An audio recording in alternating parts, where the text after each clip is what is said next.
Hi, this is Connie. Today I have for you a review of me. I will be answering some of the questions I have received in my social media. The first question is, how long have you been studying and perfecting your calligraphy? This is a very long question to answer. I have to begin with my mother, who was very strict about my penmanship. When I was young, she used to say, "Connie, if you can't even write, what else can you do in life?" So whenever I wrote on a blank sheet of paper, if I was unable to write straight, my mom would tear it down and she would ask me to restart. If any of my letters looked different than the exemplars, she would point them out to me and she said, "Connie, who do you think wrote those exemplars? It's not a machine, it's a person. So if someone else can do it, you can do it too." That's how I began developing an eye for my letter forms. So throughout my life, I've always loved lettering and penmanship, and I wrote a lot of copybooks in both English and Chinese calligraphy. 9 months ago, I picked up my first pointed pen, and my journey began there. Second question, what advice would you like to give to someone who wants to be a skilled calligrapher? I think the advice I would give is to study as much as you practice. It is just as important to train your eye as it is to train your hand. Too often we focus on what we can achieve on paper, but sometimes we need to take a step back and train ourselves to see the mistakes in our work, to really study the work of old masters. Observe them. Why are they different from yours? What makes it good? What makes it better? 3. What is your favorite all-time letter? That's a really tough question. I have 2 C's in my name. I have 2 C's in my mom's name. I named my Instagram account Colors of Christ when I began the lettering journey. I've gradually fallen in love with C's, but it's taken a long time for that to happen. I think my all-time favorite letter to write is the letter Z. When it's done with whole arm movement, it's just such a nice rhythmic flow, but you seldomly have the chance to write that letter, so it's really a shame. Number 4, what is the favorite piece of calligraphy you've created? I think the favorite piece of calligraphy I've created is the piece I haven't created yet. Every time after you create a piece, no matter how much planning and how much work went into it, there's always going to be that one spot where you feel like, oh, that could be a little more oval right there, or here I should have moved it a little to the right, a little to the left, and you try to express what you missed in your next piece, and there's always room to make something even better, and that progress is what I love about calligraphy. Number 5, what is your proudest moment as a calligrapher?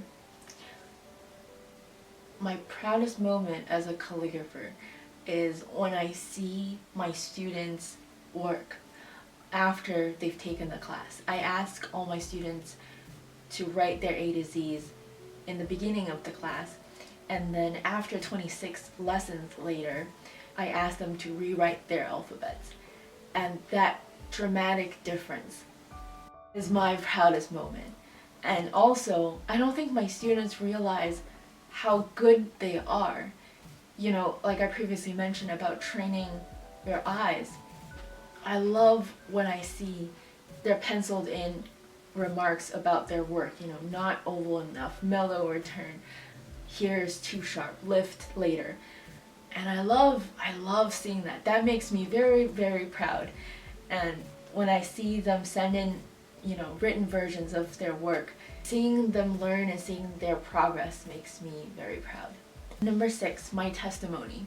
Growing up, I've always been a very hard worker. I worked very hard in school, and I felt like I could achieve anything I wanted if I just worked really hard.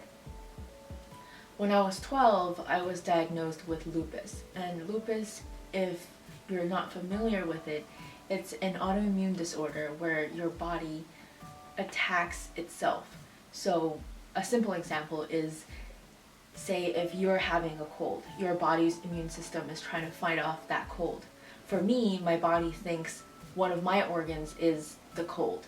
So depending on where lupus wants to attack, I get sick, or we call it a flare-up, in that area.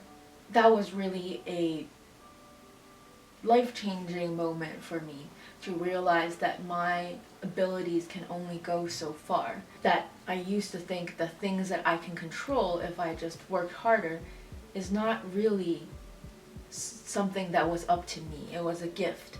During my lupus journey, I had a period of time where, no doctors could tell me why, but I was paralyzed from the waist down, and sitting hurt. And that was when I truly realized that for me to sit here, for me to move my arms, for me to think, to come up with something to write, for me to execute that, all of that happened because it's God's gift, it's God's grace. And none of that can happen without Him. And that was when I started Colors of Christ. I started posting daily devotionals with my calligraphy, and in the way that I know how, glorify Him. I've been asked that, does your calligraphy make the Bible better? The Bible printed or written, it makes no difference, because it is words that is breathed from God, that is breathed through the Spirit. And for me to write that is my form of worship. Just like singers sing, dancers dance, and I write calligraphy. And for me, that form of worship is what calligraphy is. And I love to share it with everyone. And I love to do it just for myself. It's an expression that I can't help but do. And just like you wouldn't ask someone in the choir, does your singing the hymn make the Bible verse better? It's an expression. And that's what calligraphy is to me.